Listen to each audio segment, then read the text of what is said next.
المشاهدون الكرام، السلام عليكم ورحمة الله تعالى وبركاته. نشرة الأخبار من الفضائية الإريترية وفيها: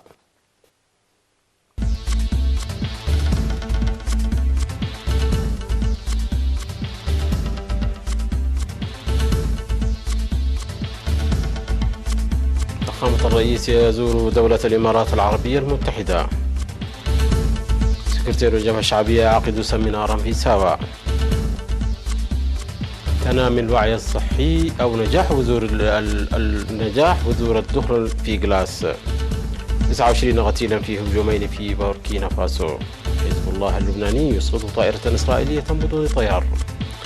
الإضراب يلقي تقريبا جميع رحلات بريتش ايرز في بريطانيا. أهلا بكم مشاهدينا. التقى فخامة رئيس سياسة أفورقي الذي يزور دولة الإمارات العربية المتحدة منذ يوم أمس 8 سبتمبر، التقى اليوم 9 سبتمبر ولي عهد أبو ظبي الشيخ محمد بن زايد آل نهيان، وبحث العلاقات الثنائية والقضايا ذات الاهتمام المشترك.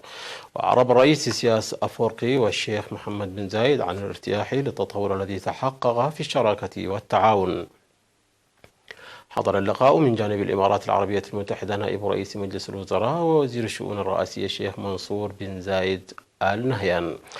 وكان الرئيس سياسة أفورقي قد التقى يوم أمس 8 سبتمبر بنائب رئيس مجلس الوزراء ووزير الشؤون الرئاسية في دولة الإمارات العربية المتحدة الشيخ منصور بن زايد ووزير التعليم الدكتور حسين الحمادي، وبحث علاقات البلدين في مختلف المجالات وسبل الدفع بها.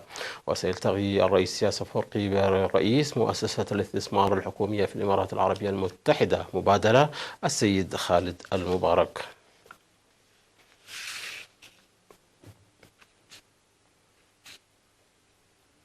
عقد سكرتير الجبهة الشعبية للديمقراطية والعدالة السيد الأمين محمد سعيد سمينارا في ساوا في 7 و8 سبتمبر الجاري لأعضاء الدفعة 33 ومدرسة وارساي كالو والمشرفين على الطلاب.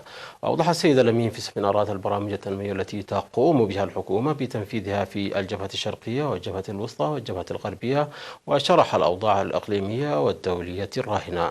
وقال إن المؤامرات والتشويه الإعلامي ضد الشعب الإريتري لإركاعه وخلق البلبلة وتشويه إريتريا وشعبها وإرهاب الشعب ومحاولات تفتيته والحرب النفسية ودفع الشباب للهجرة قد فشلت بالتصدي والصمود القوي للشعب الإريتري في الداخل والمهجر.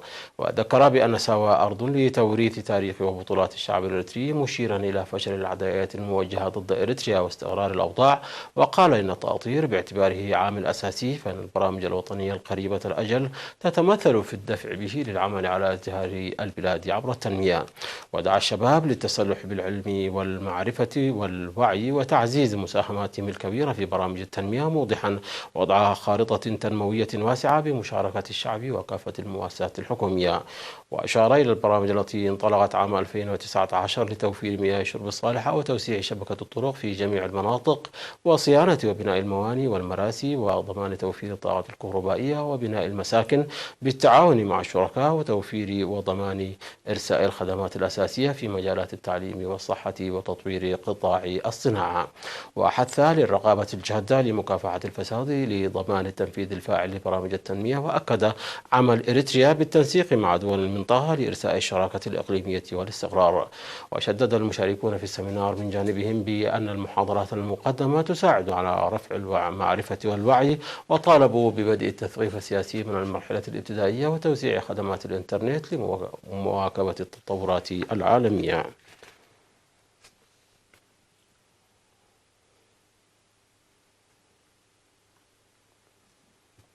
أوضح مسؤول المركز الصحي في مديرية سلعة الممرض زمان فس قبر العول أن متابعة السكان لأوضاعهم الصحية في المركز يعكس تنامي الوعي الصحي. وأوضح وجود عيادتين في طهرة وحروم ومركز صحي في ركب، لكن عدم وجود طرق سالكة إلى المواقع المؤسسات الصحية يشكل صعوبة للمرضى وخاصة للحوامل، ودعا لبناء غرف انتظار الحوامل وزيادة الكادر الصحي. وأشاد المواطنون في اللقاء بالخدمات الصحية الجيدة المقدمة، مطالبين بمواصلة أنشطة التوعية الصحية التي تقدم يومين في الأسبوع.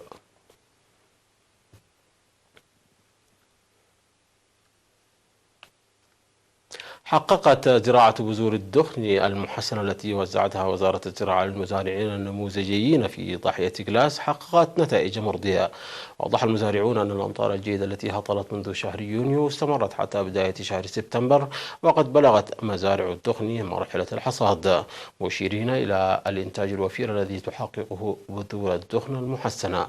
وقال مدير ضاحية جلاس السيد السناي بطرس أن مزارعي الضاحية يسعون جاهدين لجني محصول وفير، وأن بذور الدخن والفول التي قدمتها وزارة الزراعة نمت جيدا. وأوضح زراعة مساحة 380 هكتارا بالدخن و20 هكتارا بالذرة و8 هكتارات بالفول في ضاحية جلاس. وتضم ضاحية جلاس 6 قرى يعمل سكانها في الزراعة والرعي.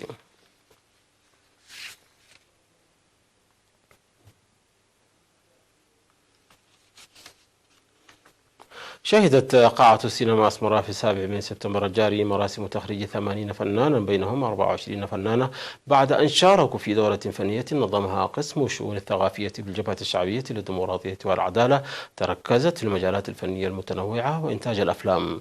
وفي مراسم التخريج التي حضرها المدعوين من مخرجي الأفلام والمصورين والمنتجين، قالت منسقة الدورة التأهيلية الفنانة نجاة آدم أن 56 من الدارسين تلقوا دورة تأهيلية وتدريبية امتدت لعام واحد و24 لفترة 3 أشهر في مجالات إنتاج الأفلام وتقنية الصوت والمونتاج. من جهته ذكر الأستاذ تمسكن طهية أحد المدربين بأن الدورة هي امتداد لدورات مقدمة لتطوير الأفلام التي ينظمها قسم الشؤون الثقافية بالجبهة الشعبية، والتي بدأت بقدرات محلية في العام 2016. وقد ركزت الدورة على تطوير وتقييم الأفلام الوطنية من حيث التصوير والمونتاج والصوت.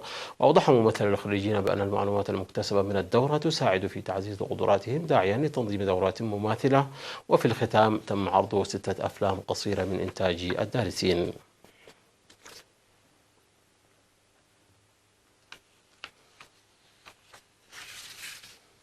مشاهدينا، نشرتنا تتواصل من الفضائية الإريترية، ولكن بعد فاصل قصير فابقوا معنا.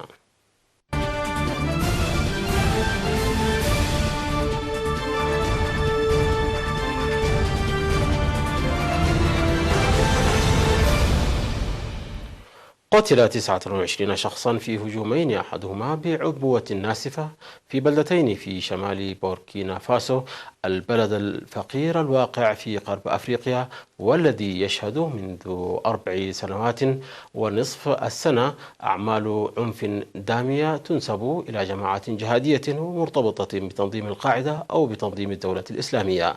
وقال المتحدث باسم الحكومة أن شاحنة نقل اصطدمت بعبوة ناسفة يدوية في إقليم سان ماتينغا، مضيفا أن الحصيلة الأولية هي 15 قتيلا، فضلا عن 6 جرحى تم نقلهم إلى مراكز طبية. وذكر المتحدث أنه على بعد نحو 50 كيلومتر من بارسالوغو شن إرهابيون هجوما على موكب للمساعدات الغذائية، موضحا أن هذا الهجوم أدى إلى مقتل 14 مدنيا وأضرارا مادية كبيرة. وجاء الهجومان قبل أيام من قمة استثنائية لرؤساء دول غرب أفريقيا ستعقد في وغادوغو في 14 سبتمبر الجاري. وتواجه بوركينا فاسو منذ بداية عام 2015 هجمات جهادية خصوصا في شمال البلاد وشرقها أوقعت أكثر من 570 قتيلا.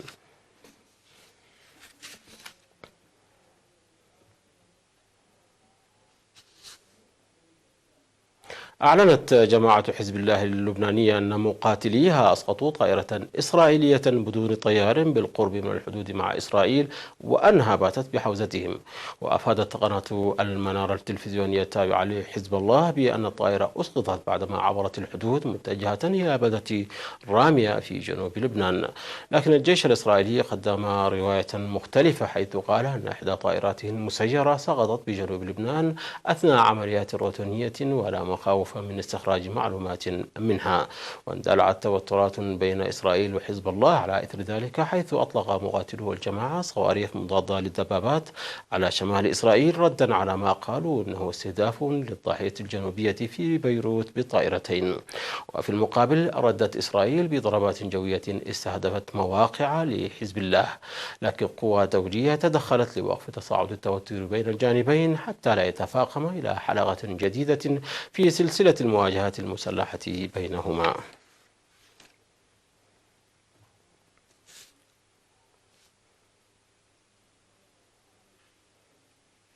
أعلنت شركة الطيران البريطانية بريتش إيرويز إلقاء أغلبية رحلاتها بالمملكة المتحدة في أول يوم من إضراب طيارها بسبب نزاع حول رواتبهم. وقالت الشركة في بيان لها أنه ليس لديها خيار آخر سوى إلقاء حوالي 100% من الرحلات. ومن المتوقع أن يؤثر الإضراب على عشرات الآلاف من المسافرين، حيث تسير الشركة حوالي 850 رحلة يومية داخل المملكة المتحدة، معظمهم من مطاري هيثرو وغاتويك في العاصمة البريطانية لندن. ومن المقرر أن يستمر الإضراب، وهو الأول من نوعه لطياري بريتش إيرويز لمدة 48 ساعة. وقالت الشركة أنها حاولت إنهاء الخلاف حول رواتب الطيارين للحيلولة دون بدء الإضراب، إلا أن المفاوضات لم تثني المضربين عن قرارهم.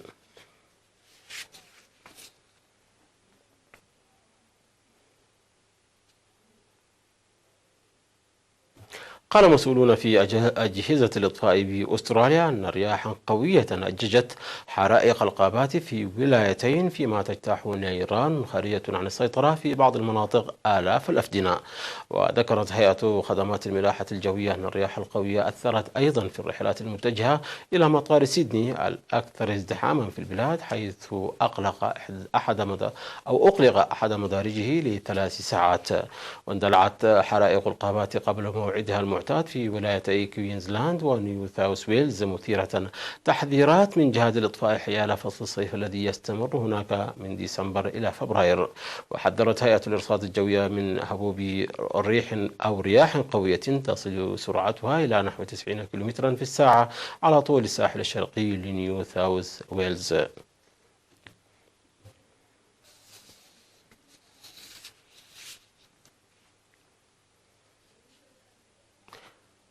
مشاهدينا، انتهت النشرة. شكرا على حسن المتابعة. تحية لكم أينما كنتم. إلى اللقاء.